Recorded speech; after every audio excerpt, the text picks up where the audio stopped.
and girls. My name is Mrs. Peary, and I work at Wake Ed Partnership.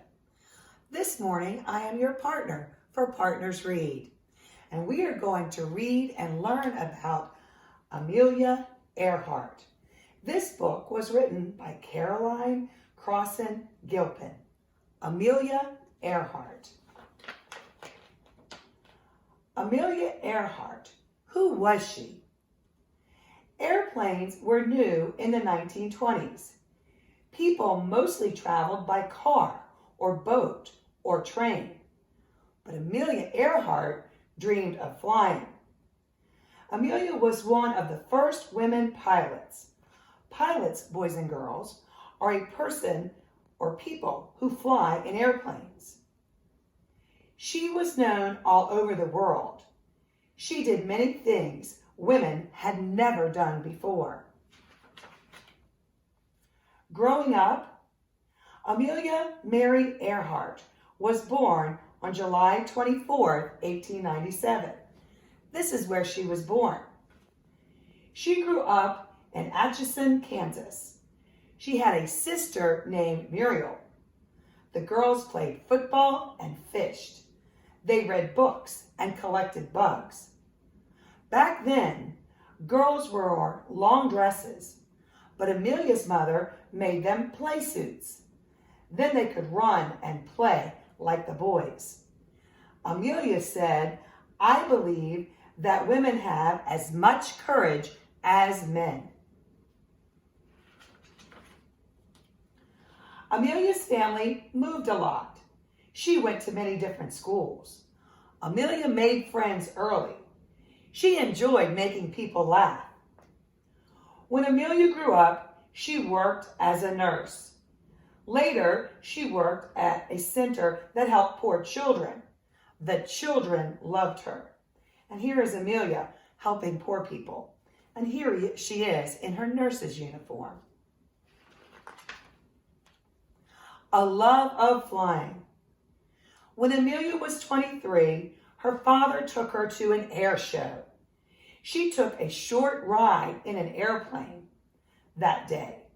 Amelia fell in love with flying. Amelia says, "As soon as we left the ground, I knew I myself had to fly." And here she is in the first plane she ever flew in. Amelia wanted to be a pilot. She worked hard to earn money for lessons. Here she is with her first flying teacher. In her time, many things were different in the late 1920s and 1930s. Jobs. Most people did not have a lot of money. There were not many jobs. Money.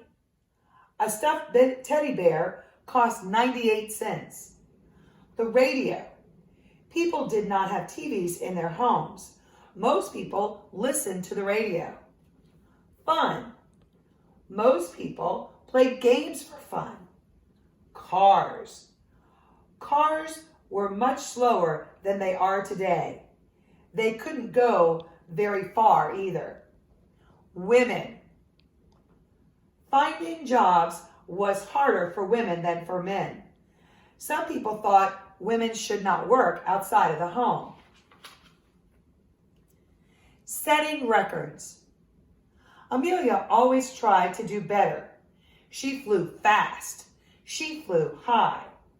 Amelia wanted to be the first woman pilot to cross the Atlantic Ocean. It was very dangerous. Many people had died trying. But in 1932, she made the long, hard trip. And she did it all by herself. In her own words, adventure is worthwhile in and of itself. Becoming famous. Amelia Earhart was becoming famous. She was well known because she was a great pilot, but also because she was a woman pilot. In her own words, Amelia says, "Women must try to do things as men have tried." Amelia taught women college students about jobs and careers. Not many women had careers. The career is a woman's life work or a person's life work.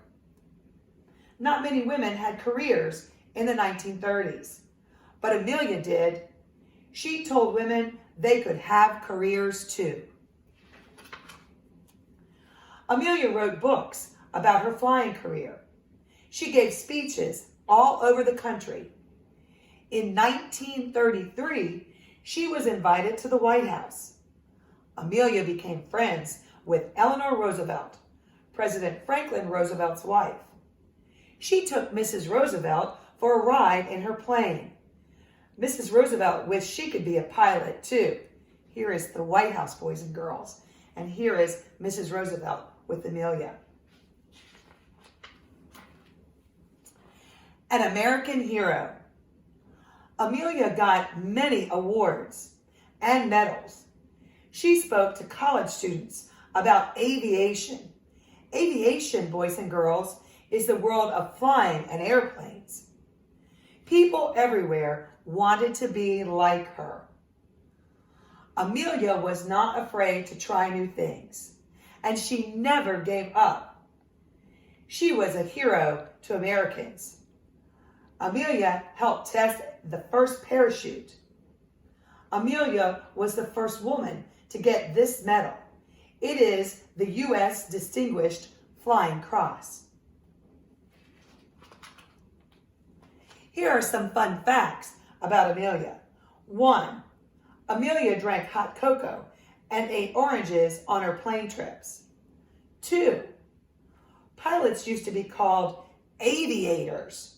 This word comes from avis. It means bird in a language called Latin.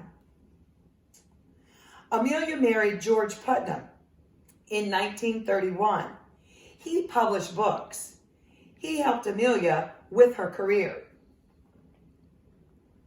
One of Amelia's planes is at the Smithsonian National Air and Space Museum. It is in Washington, D.C. Amelia was the first president of the 99s. This is a group of women flyers. Amelia had her own U.S. postage stamp. It came out in 1963. Around the globe. Amelia always dreamed of flying around the world. She got a bigger, faster plane to make the trip. Amelia took Fred Noonan with her. He was her navigator. A navigator, boys and girls, is a person who uses maps to help find the way. His job was to give directions. Amelia's job was to fly the plane. In her own words, Amelia said, "Flying may not be all plain sailing, but the fun of it is worth the price." The last flight. Amelia and Fred flew for 1 month. They flew across deserts and mountains. But the hard part was next. They had to fly over the huge Pacific Ocean. They would have to stop for gas on a tiny island. It was hard to find, but Amelia was brave. On July 2nd, 1937, she took off from her final stop. Boys and girls, I hope you've enjoyed learning about Amelia Earhart, our first woman pilot. We hope you're enjoying these books from your Partners Read Partners. Have a great day and a wonderful weekend.